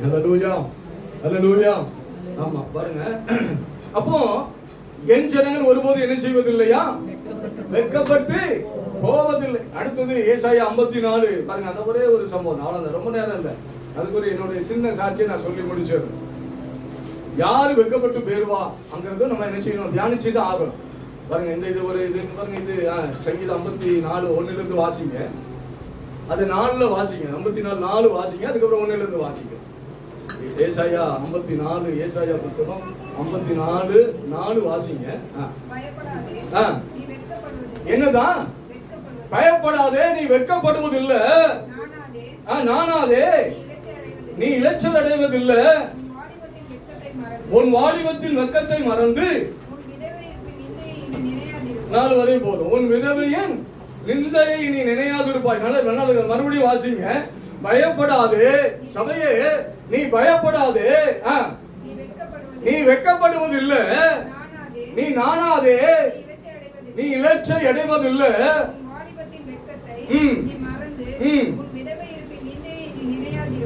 பாருங்க, இதனுடைய பின்னணி என்ன, சாராம்சம் என்னன்னா பாருங்க, சாராளை குறித்து அங்க சொல்லப்பட்டுள்ளது. கலாத்தியர்ல இதை தெளிவா எழுத சொல்றாரு. கலாத்தியர் நீங்க 6 இல்லாட்டி 5 இருக்கும்னு நினைக்கிறேன், அது தெளிவா சொல்றாரு. யார சொல்றாருன்னா சாராளை குறித்து அங்க சொல்லப்பட்டுள்ளது. நீங்க ஏசாயா 1 51 52 சாராளை குறித்து தான் அங்க சொல்லிக்கொண்டே வருகிறார். ஆபிரகாம் அவங்களை நோக்கி, அவங்களை பெற்றெடுத்த ஆபிரகாமை நோக்கி பாருங்கன்னு சொல்லி ஒவ்வொன்றா கொண்டு வராரு. இங்க சாராளை நோக்கி சொல்றாரு. அதுல 1 வாசிங்க, அதுல 54 1 வாசிங்க. ஏசாயா 54 1. பிள்ளை பெறாத மலடியே நீ மகிழ்ந்து பாடு, கற்ப வேதனை படாதவளே நீ கம்பீரமாய் பாடு, நீ ஆனந்த சத்தம் விடு. வாழ்க்கைப்பட்டவளுடைய பிள்ளைகளை பார்க்கிலும் அநாத ஸ்திரீயினுடைய பிள்ளைகள் அதிகம் என்று போது பாருங்க. ஒரு நல்ல தியான பகுதி, நல்ல பகுதி பாருங்க. இது யாருக்கு சொல்றாருன்னா சாராளுக்கு சொல்லப்பட்ட வார்த்தை. இது பல பாருங்க 1000 வருஷம் தள்ளி இது சொல்லப்பட்டாலும் ஏசாயா மூலமாக அன்னைக்குள்ள இஸ்ரவேலுக்கு அவர் படம் பிடித்து சொல்லுகிறார். என்ன சொல்லுகிறாரு, உங்க அம்மா இப்படி இருந்தாங்கப்பா. பாருங்க என்ன என்ன என்ன பிரச்சனைன்னா பாருங்க, ஆபிரகாம் என்ன செஞ்சுட்டாரு, இவங்க தான் கல்யாணத்தை கட்டி கொடுத்தாங்க. யாரு? சாராள் தான் ஆகாரம் என்ன செஞ்சாங்க, கட்டி கொடுத்துட்டாங்க. இப்ப ஆபிரகாம் பாருங்க ஆகாரோடு குடும்பம் நடத்த போயிட்டார். தனித்து விடப்பட்ட நிலைமை. யாருக்கு? சாராள் அவர்களுக்கு தனித்து விடப்பட்ட நிலைமை. அந்த தனித்து விடப்பட்ட நிலைமை தான் இப்ப நான் ஊர்ல இருந்து வந்தேன்ல, நீங்க தானே என்ன கூட்டிட்டு வந்தீங்க, நீங்க சொல்லி தானே இவரை நம்பி நான் வந்தேன்ல, ஆபிரகாமை நம்பி வந்தேன், என் புருஷனை நம்பி வந்தேன். கிட்டத்தட்ட 1600 கிலோமீட்டர் தாண்டி வந்துட்டாங்க. இன்னைக்கு அது பிளேனை பிடிச்சு போயிடலாம், கிட்டத்தட்ட டெல்லி தூரம் வரையும் போகணும்னு நினைக்கிறேன், கிட்ட நாக்பூர் தூரம் வரையும் போகலாம். 1600 கிலோமீட்டர் தூரம் போயிட்டாங்க. இப்போ நம்பி போனாங்க பாருங்க, கணவன் அவர் கைவிட்டுட்டு என்ன செஞ்சுட்டாரு, ஆகாரோடு குடும்பம் நடத்த போயிட்டாரு. அவங்களுக்கு எல்லாம் பக்கத்து மெய்ப்பெண், பிரதான மெய்ப்பெண்ணுக்கு பெரிய பெரிய அந்த கூடாரம், இன்னைக்கு மாதிரி வீடு கிடையாது, கூடாரம், பக்கத்து கூடாரத்துல எல்லாம் இருக்கிறாங்க. இவர் என்ன செஞ்சிட்டாரு, சாரால விட்டுட்டு ஆகாரோட குடும்பம் நடத்த போயாச்சு. இப்ப ஆகார் தனித்து விடப்பட்ட நிலைமை. என்னதான் வேலைக்காரர்கள் இருந்தாலும் வீட்டுக்குள்ள வர முடியுமா? யாரும் வர விட முடியாது, வரவும் முடியாது. ஏன்னா அது எஜமாட்டி இருக்கக்கூடிய இடம். அப்பந்தான் தனித்து விடப்பட்ட நிலைமையில தான் புலம்புறாங்க, சாரால் புலம்புறாங்க. அப்படி புலம்பிக் கொண்டு இருக்கிற நேரத்துல தான் தேவதூதன் என்ன வருகிறாரு, உள்ள வந்து சொல்லாரு. என்ன சொல்றாரு பாருங்க, அந்த 1 வாசிங்க. அந்த சம்பவத்தை நினைப்பூட்டுகிறேன். அந்த தனித்து விடப்பட்ட நிலைமை, கைவிடப்பட்ட நிலைமை, யாருமே இல்லாத சூழ்நிலை, நான் கைவிடப்பட்ட நிலைமையில இருக்கிறேனே, அனாதை போல இருக்கிறேனே, எல்லாமே இருந்தும் என் நிலைமை இப்படி இருக்கிறது. ஒருவேளை குடும்பத்துக்குள்ளதான் இருப்பீங்க, ஆனா உங்களை நீங்க தனிமைப்படுத்தப்பட்டு இருப்பீங்க, குடும்பத்துக்குள்ளதான் இருப்பீங்க. இவங்களும் எப்படிதான் இருக்கிறாங்க, பக்கத்து வீட்டுலதான் யாரு இருக்கிறா, ஆமா ஆபிரகாம் இருக்கிறாரு. ஆனா இவங்க தனித்து விடப்பட்ட நிலைமையில இருக்கும் போதுதான் தெய்வம் எப்படி பேசுறாரு பாருங்க. வாசிங்க, தெய்வத்தினோட அந்த அன்பை பாருங்க. பிள்ளை மலடியே, சந்தோஷமான வார்த்தையை பேசுறாரு பாருங்க. மலடியே நீ மகிழ்ந்து பாடு, கற்ப வேதனை படாதவளே நீ கம்பீரமாய் பாடு, ஆனந்த சத்தமிடு, வாழ்க்கைப்பட்டவனுடைய பிள்ளைகளை பார்க்கிலும். ஆமா, சாராலே பாருங்க அன்பா பேசுறாரு. இது எப்படின்னா கணவன் மனைவிக்குள்ள உறவு ஆதி அன்புல பேசுவாங்க பாருங்க, அப்படிதான் பேசுறாரு தேவன் பேசுறாரு. சாரால் நீ ஏன் கலங்குற, நீ ஏன் இப்படி இருக்கிற, என்ன ஆபிரகாம் பேட்டாருன்னு சொல்லிட்டு இருக்கிற, நான் இருக்கிறேன்ல, பிள்ளை அப்பதான் சொல்றாரு, பிள்ளை பெறாத மழடி. அந்த ஒரு ஆதி அன்புல கணவன் பேசுறாரு பாருங்க, கை போட்டு தோல்ல மனைவியின் கை தோல்ல கை போட்டு பேசுவார் பாருங்க. அந்த அன்புல தேவன் பேசுறாரு, பிள்ளை பெறாத மலடியே நீ என்ன செய்யி, மகிழ்ந்து பாடு. சந்தோஷப்படுத்துறாரு பாருங்க, வார்த்தையின் சந்தோஷம். நீ என்ன கவலைப்பட்டு இருக்கிற, நீ என்ன அழுது கொண்டு இருக்கிற, நீ என்ன செய்யி, மகிழ்ந்து பாடு.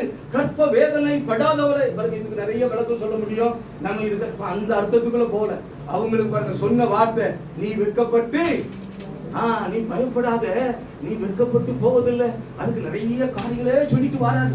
நீ பாரு, வெளியே வா, நீ ஏன் உள்ளே உட்கார்ந்து அடைச்சல, வெளியே வா, வெளியே வந்து பாரு, நட்சத்திரத்தை பாரு, பூமி மணலை பாரு, என்ன கூடுமா பாருங்க. நீயும் உன் இடத்தை என்ன செய்யி, விசாலமாக்கு. என்ன ஆண்டவரே போங்க, என் கணவனே விட்டுட்டு போயிட்டாரு, இவனை எனக்கும் வயசாகி போச்சு, எனக்கு குழந்தை பிறகுமா அப்படி சொல்லி இவங்க ஆயுதத்துக்கு அந்த குழப்பத்துல இருக்கிறான். அதனாலதான் சொல்றாரு, இடத்தை நீ விசாலமாக்கு. யூத பாருங்க, யூத பாரம்பரியங்கள்லாம் அன்னைக்கு வீடு கட்டுற காரியங்கள், அந்த கூடாரம் போடுற காரியங்கள் யார் கையில இருக்குன்னா பெண்கள் கையில இருக்கும். அதனாலதான் சொல்றாரு, நீ இடத்தை என்ன செய்யி, விசாலமாக்கிட்டே போ. அவங்க கேள்வி கேட்டுட்டே இருக்கிறாங்க, என்ன நான் இடத்தை விசாலமாக்கிட்டு போறது, இங்கதான் பிள்ளை கணவன் இல்ல, பிள்ளை இல்ல, யாரும் இல்ல, நான் ஒத்தே உட்கார்ந்துட்டு இருக்கேன், எனக்கு வயசாகி போச்சு, நீங்க இப்போ வந்து இடத்தை விரிவாக்கி போடுன்னு சொல்றீங்களே, என்னாண்டு பேர் அப்பதான் கேள்வி கேட்கிறாங்க. அப்பதான் ஒவ்வொன்னா சொல்லிட்டு இருக்காரு, இல்ல நீ பாருங்க, இடது திசையிலும் வடது திசையிலும் நீ என்ன செய்யி, இடத்தை விரிவாக்கிட்டே போ. இன்னைக்கும் இஸ்ரவேல் தேசத்தை பாத்தீங்கன்னா அது எப்படித்தான் இருக்கும், ஆமா நீளம் ஜாஸ்தி அகலம் எப்படி, நீளம் ஜாஸ்தி, நல்ல கலுங்க, நீளம் ஜாஸ்தி அகலம் என்னது. இப்பவும் நீங்க இஸ்ரவேல் தேசம் அப்படிதான். அவங்க அன்னைக்கு சொன்னார் பாருங்க, என்ன அருமையான தேவன் பாருங்க, அந்த சொன்ன வார்த்தையை பாருங்க, நீ இடப்புறத்திலும் வடப்புறத்திலும் இடம் கொண்டு பாருங்க, உன் கூடாரத்தான் விரிவாக்கு. என்ன நான் இருக்கல உனக்கு, நான் உன்னை எப்படி கைவிடுவேன், நான் உனக்கு குழந்தை கொடுக்க முடியும், நான் உனக்கு ஆசீர்வாதத்தை கொடுக்க முடியும். ஒவ்வொன்னா சொல்லிட்டு வராரு. அப்படி சொல்லும் போதுதான் இந்த வார்த்தையை சொல்றாரு. ஹல்லேலூயா. எத்தனை பேர் ஆமென் சொல்றீங்க? இது ஒரு தனி போர்ஷன். அப்படியே சொல்ல பாருங்க. அப்பதான் சொல்றாரு, மலைகள் நீங்க பாருங்க, நீனே நொந்து போய் இருக்கிற, நீ அது பின்னாடி வாசு பாத்தீங்கன்னா சொல்றாரு, மலைகள் விலகினாலும் பர்வதங்கள் ஆமா என் கிருபை உன்னை விட்டு விலகாது. கைகளை தட்டுமா, கைகளை தட்டுமா, எல்லாம் நல்ல கைகளை தட்டுமா. எனக்கு அருமையான தேவனுடைய பிள்ளைகளே, ஆமா கணவன் விலகி போகலாம். இஸ்ரவேல் தேசத்துல மலைகளை பாருங்க, ஒவ்வொரு பாருங்க புருஷர்களுக்கு சமமாக சொல்லுவாங்க மலைகளை. அப்பதான் சொல்றாரு, மலைகள் விலகி போகலாம், நீ நம்பி இருந்தால கணவன் அவன் விட்டுட்டு போகலாம், ஆனா மலைகள் விலகி போனாலும் பர்வதங்கள் விலகி போனாலும் என் கிருபை ஒன்னை விட்டு என்ன செய்யாது, ஒரு நாளும் விலகாது. ஒருவேளை பாருங்க, நிறைய காரியங்களை சொல்றாங்க, தியானிக்குன்னா நமக்கு கண்ணீர் வந்துடும்.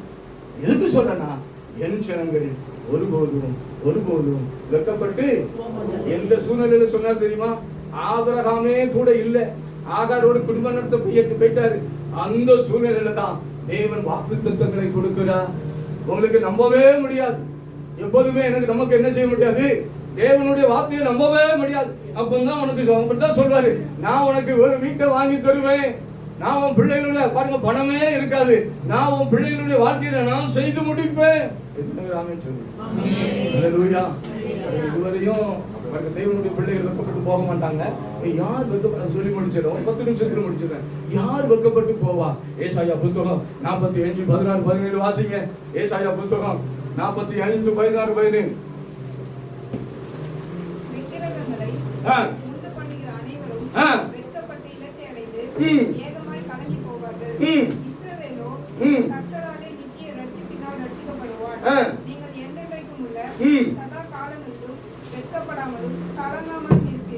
இது இஸ்ரவேலுக்கு சொல்றாரு. 17 யாருக்கு சொல்றாரு? இஸ்ரவேல் தேச சபைக்கு சொல்றாரு, உங்களுக்கு சொல்றாரு.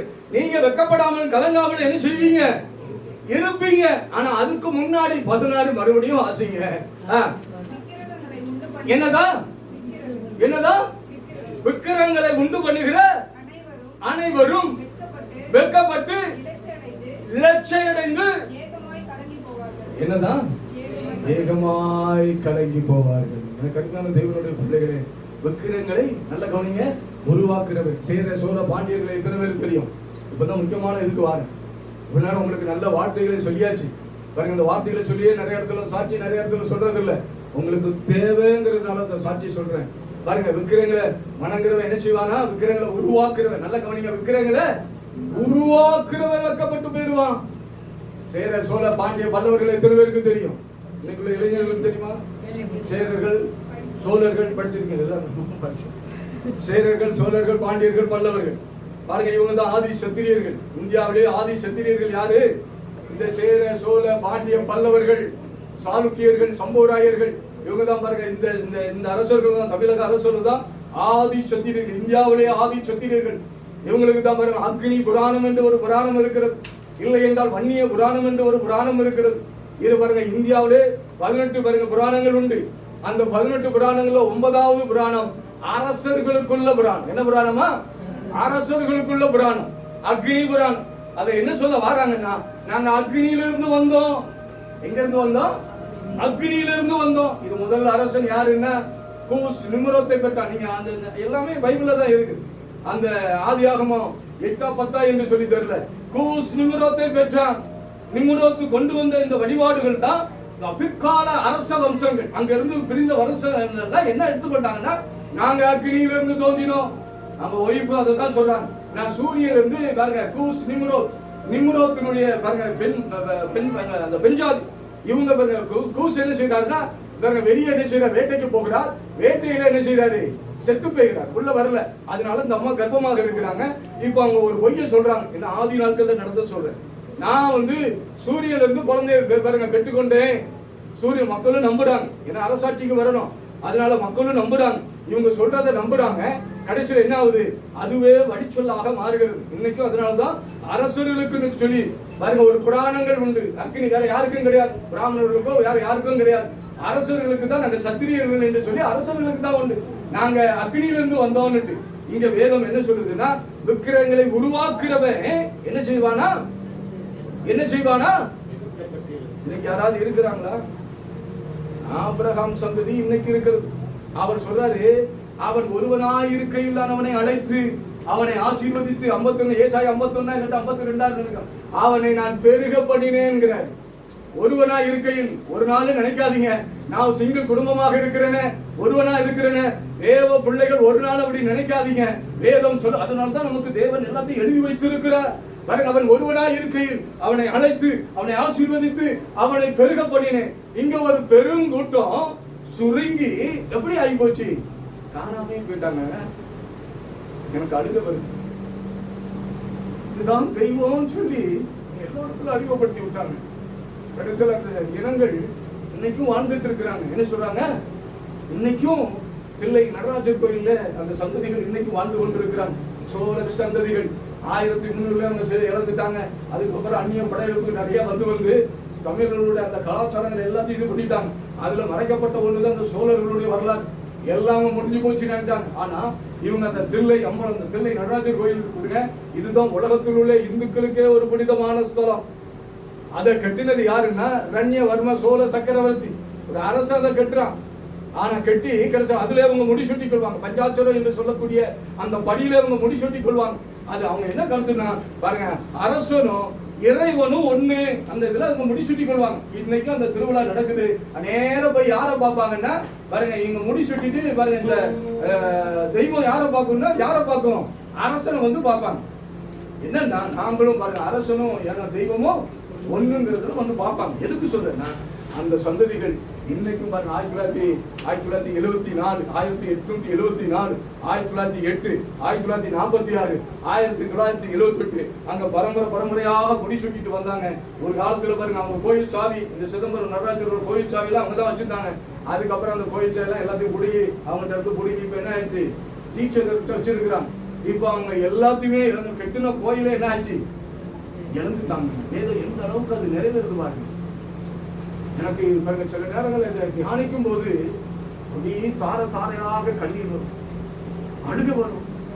ஐயோ தெய்வமே, உங்களை விட்டு பிரிந்து போகாத ஒரு இருதயத்தை தாங்கப்பா.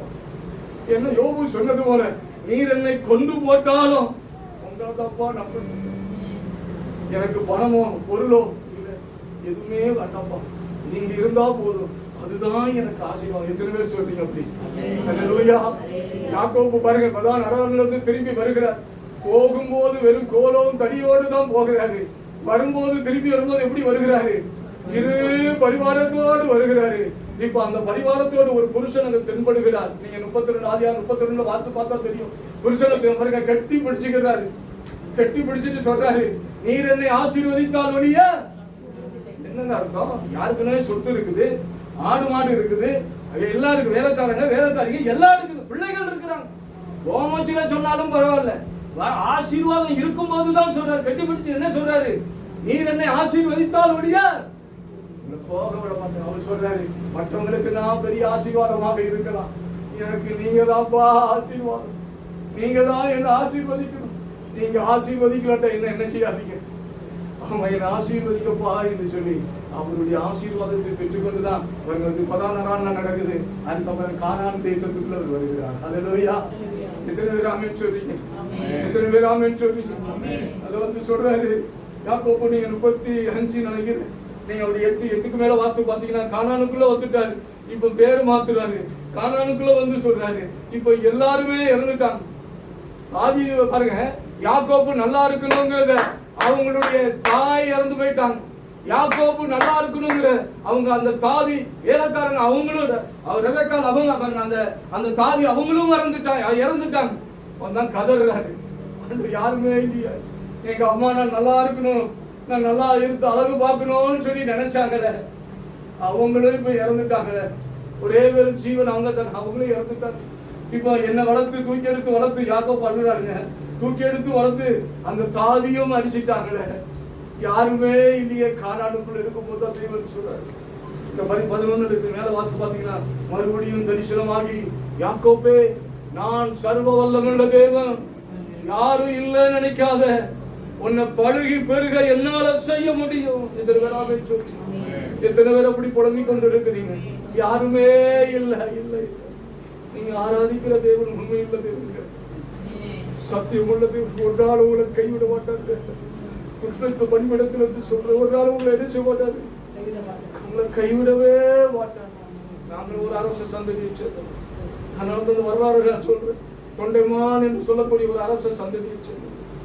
நாங்க பாருங்க பெருமை என்னன்னா, நாங்க அக்கினியில இருந்து பிறந்தோம், அக்கினியில இருந்து பிறந்தோம் அப்படின்னு சொல்லி சொல்லி எல்லாமே நாசமா. ஒவ்வொருத்தரையா பார்த்தேன், சேரர்களை பார்த்தேன். இன்னைக்கு அவங்க பாருங்க எங்க இருக்கிறாங்க, அரியலூர்ல வாழ்ந்து கொண்டு இருக்கிறாங்க. இன்னைக்கு மீடியாக்கள் வந்துட்டு அவங்களை குறித்து இன்னைக்கு போடுறாங்க. அன்னைக்கு அவங்கள போக்கஸ் பண்ணதுக்குலாம் யாருமே இல்லை. ஒரு 30 வருஷத்துக்கு முன்னாடி அவங்கள போக்கஸ் பண்ண யாருமே இல்லை. இன்னைக்கு பிரபலப்படுத்தணும், இன்னைக்கு பிஜேபி வந்ததுனால இவங்களை பிரபலப்படுத்தணும்னு நினைக்கிறாங்க. ஆனா பிரபலப்படுத்த முடியல. இருக்கிற வார்த்தை விக்கிரங்களை வணங்குறவதான் வெட்கப்பட்டு போவான். நீங்க ஒரு நாள் இப்பவும் சொல்றேன், ஒரு நாளைக்கு வந்திருக்க பிள்ளைகளுக்கு சொல்றேன், நீங்க ஒரு நாள் என்ன செய்ய மாட்டீங்க, வெட்கப்பட்டு ஒரு நாள் நீ தப்பான என்னத்துக்கு போகாதீங்க, காத்துருங்க. நடக்கலையா தெய்வமே சொல்லி உங்களை ஒப்பு கொடுங்க, தாழ்த்துங்க. இன்னும் என்ன குறை இருக்குன்னு நீங்க கேட்க உங்களை எடுத்து தூக்கி நடத்துகிற ஒரு தெய்வம் தாங்க நம்முடைய தெய்வம். அல்லேலூயா. எல்லாமே பாருங்க, அரசாட்சி இப்ப தொண்டைமான் புதுவர் அந்த எல்லாத்தையுமே முடிச்சுட்டு கடைசி அரசன் அருணாசுர வணங்காமடி தொண்டைமான், அந்த வணங்காமடி தொண்டைமான் அந்த பேரை வச்சுட்டு பாருங்க, ஆங்கில இருக்கு பாருங்க, கப்பங்கிட்ட மறுத்தாங்க. ஆங்கில இருக்க நவீன பாருங்க சண்டை போடுகிற மிஷின்லாம் இருக்கு. இவங்கிட்ட ஒன்லி மேன் பவர் தான், தோத்துட்டாங்க. அங்க இருந்து குடிபெயர்ந்து போனவங்க தான் தூத்துக்குடிக்கு போனாங்க. நல்ல வேலை, வேற எங்கேயும் போகல, தூத்துக்குடிக்கு போனாங்க. அங்க பாருங்க 200 வருஷம் பழமையான சர்ச்சைகள் இன்னைக்கு இருக்கு. சொன்னாங்க, ஐயா சொன்னாங்க பாருங்க, அங்காங்கே போய் விதைக்கிறாங்க பாருங்க. இன்னைக்கு எதுக்கு பலன் இல்லாட்டாலும் ஒரு நாள் நிச்சயமாக இருக்கு பலன் உண்டு பிடிப்பாங்க. அங்க கூட்டிட்டு போனாருங்க. என் சந்ததியை தெரிந்து கொள்ளாட்டாலும் பாருங்க, முதல் சந்ததியை என்ன தெரிந்து கொண்டாங்க. அல்லேலூயா, அல்லேலூயா. உண்மையை சொல்லு. அப்பதான் என்னால ஏற்றுக்கொள்ள முடியல. நான் வந்தபடி இப்படி எல்லாம் சொல்லுது, அக்னியில இருந்து பிறந்தோன்னு சொல்லுது. ஒருத்தர் சொன்னாரு, வேதத்தை வாங்கி வாசித்து பாருப்பா, ஏன் நீ போட்டு குழம்பிட்டு இருக்க. சூனியத்துல பாதிக்கப்பட்டோம். எங்க அப்பா பூசாரி, அம்மா சாமியாரி, தாத்தா பெரியப்பா இன்னைக்கு 1.5 ஏக்கர்ல போல எல்லாமே பாருங்க, இப்படிப்பட்ட சூழ்நிலையிலிருந்து வந்தவங்க. வேதத்தை வாங்கி வாசித்த, வேதத்தை படிக்க படிக்க வேதம் சொல்லுகிறது, ஆதியிலே தேவன் வானத்தின் பூமியும் உண்டாக்கினார். அதனாலதான் சத்தியத்தை பேசுறாங்க, வேற எதையும் பேசணும்னு சொல்லி வாசிக்கிறது இல்லை. கதையை கேட்டு வேறு காமெடி பண்ணதுக்கு ஏகப்பட்டு வேறு உலகத்திலே இருக்கிறாங்க. அது எதுக்குன்னா, சத்தியத்தை முறைப்படி அறிந்து கொண்டுட்டான். பின்னணியை சொன்னீங்கன்னா உங்களுக்கு எப்படி இருக்கும்? அது நல்லா இருக்கும். அதனாலதான் பின்னணிய முறைப்படி வேதத்தை படித்து முறைப்படி வேதத்தை கற்றுக்கொண்டு பாருங்க, எல்லாம் எந்தெந்த இடத்துக்கெல்லாம் கர்த்தர் அனுப்புறாரோ அந்தந்த இடத்துக்கெல்லாம் சத்தியத்தை சொல்லி கொண்டு இருக்கிறோம். ஹல்லேலூயா, ஹல்லேலூயா. வளர்ச்சி பாருங்க, வளர்ச்சி இப்படி போகல, வளர்ச்சி இப்படி நடத்தி கொண்டு இருக்கிறார். ஹல்லேலூயா. ரோட்ல நின்று பேசுனாரு, ரோட்ல நின்னப்போ பேசுறோம், பேசு ரோட்ல நின்று பேச பேச அப்படியே பாருங்க சபைகளை கொடுத்தாரு. சபையில நின்று பேச பேச இன்னும் அதிகமான பாருங்க இடங்களை கொடுத்தாரு. இப்போ கன்வென்ஷன்ல பேசக்கூடியாக கர்த்தர் நடத்தி கொண்டிருக்கிறார். இப்ப சொல்லுங்க, நான் கதை விட முடியுமா? வார்த்தையில வல்லமை இருக்குங்க, வார்த்தையில ஜீவன் இருக்குங்க. ஒரு நாள் நீங்க என்ன செய்ய மாட்டீங்க, வெட்கப்பட்டு நிறைய பாருங்க போதும் நினைக்கிற நிறைய காரியம், நிறைய சம்பவங்கள் சொல்லிக்கிட்டே போகலாம். இன்னைக்கு எனக்கு என்னன்னா அவங்கள பேச விடுறத பாருங்க, நல்லா அந்த சாட்சி அந்த வசனத்தை விதைக்க விதைக்க வார்த்தைகளை விதைக்க எங்கேயோ ஒரு இடத்துல கொடுக்கறது, எங்கேயோ ஒரு இடத்துல முளைக்குது பாருங்க. இவங்க சொன்னாங்க 55-11 எத்தனை பேர் கேட்டீங்கன்னு. அது பெருமையா இவங்களிடத்தில் என்ன செய்யாது, ஒரு திருப்பி நீங்க அந்த வார்த்தையை கேட்டு உங்க இருதயத்துக்குள்ள போயிட்டுன்னா, அதனாலதான் கண்ணு முக்கியம், காது முக்கியம், வாது முக்கியம். பாருங்க, வாய் என்ன செய்யுது முக்கியம், கண்ணை என்ன செய்யணும், வேதத்தை படிக்கணும், காது என்ன செய்யணும், நீங்க பேசுகிறத உங்க காது கேட்கணும். அந்த 3 தான் என்ன செய்யும், உங்களுடைய ஆத்மாவுக்கு சொல்லும். அதனாலதான் வேதத்தை பாருங்க, வேதத்தை முக்கியத்துவப்படுத்துகிறோம். எதுக்கு சொல்றேன்னா பாருங்க, என் ஜனங்கள் ஒருபோதும் இப்ப சொல்லுங்க, தேவனுடைய வார்த்தை உண்மையா பொய்யா? இன்னைக்கும் வாழ்ந்துனா பொய் சொன்னா பாருங்க, இன்னைக்கும் சோழர்கள் வாழ்ந்து கொண்டு இருக்காங்க பாருங்க. எங்களுக்கு தான் பாருங்க அக்னிகுல சத்திரியர்கள், வன்னியகுல சத்திரியர்கள் சொல்லி கவர்மெண்டே சர்டிபிகேட் கொடுக்குறாங்க. எதுக்கு சொல்றேன்னா, அக்னியிலிருந்து வந்தோம்னு சொல்லி ஒண்ணுமே தெரியாம வாழ்ந்து பாருங்க. அதுக்கப்புறம் தான் வேதத்தை படிக்கணும், வேதத்தை படிக்கப்பா. இன்னைக்கும் பாருங்க பஸ் ஸ்டாண்ட்ல நின்று வேற எந்த பாட்டுலாம் படிக்கிறது இல்லை. வருத்தப்பட்டு பாதம் சுமக்கிற அன்பு ஜனங்கள் எப்படியாவது சிலவங்க சொல்லுவாங்க, சென்னைக்கு எதுக்கு பாருங்க, சென்னையில திருவள்ளூர், காஞ்சிபுரம் பாருங்க செங்கல்பட்டு போன்ற மாவட்டங்கள 3-4 மாவட்டங்கள் இருந்து சென்னைக்கு வராங்க. சென்னையில இருந்து வெளியே போறாங்க. இதே காட்பாடி இந்த பகுதியில இருந்து ட்ரெயின்ல வராங்க. ட்ரெயின்ல இருந்து என்ன செய்யறாங்க, ஆமா வெளியே போறாங்க. நமக்கு ஒருவேளை நம்ம கடந்து வயசு கடந்து ரசிக்கப்பட்டதுனால நம்ம என்ன செய்யல, அங்கங்க வெளியே போக முடியல. அதனால நம்ம இருந்த பகுதிக்கே இந்த சுவிசேஷம் என்ன செய்வோம், சொல்லுவோமே, இந்த சுவிசேஷத்தை அறிவிப்போமே. சுவிசேஷத்தை அறிவிக்கிறது வெட்கப்பட்டீங்கன்னா பாருங்க, நம்மளை போல ஒரு ஆட்கள் யாருமே இருக்க முடியாது, நன்றி கெட்ட ஆட்கள் இருக்க முடியாது. சுவிசேஷத்தை அறிவிக்கிறதுக்கு வெட்கப்படாதீங்க. கர்த்தர் நிச்சயமாக உங்களை நடத்துவார். ஹல்லேலூயா. கர்த்தர் நிச்சயமாக உங்களை நடத்துவார், நிச்சயமாக உங்களை வெட்கப்படுத்த மாட்டார். ஹல்லேலூயா. மறுபடியும் இந்த வசனத்தை வாசிங்க, வாசத்தில் முடிச்சு யோவேல் 2:26-27. அவ்வளவுதான், முடிஞ்சு.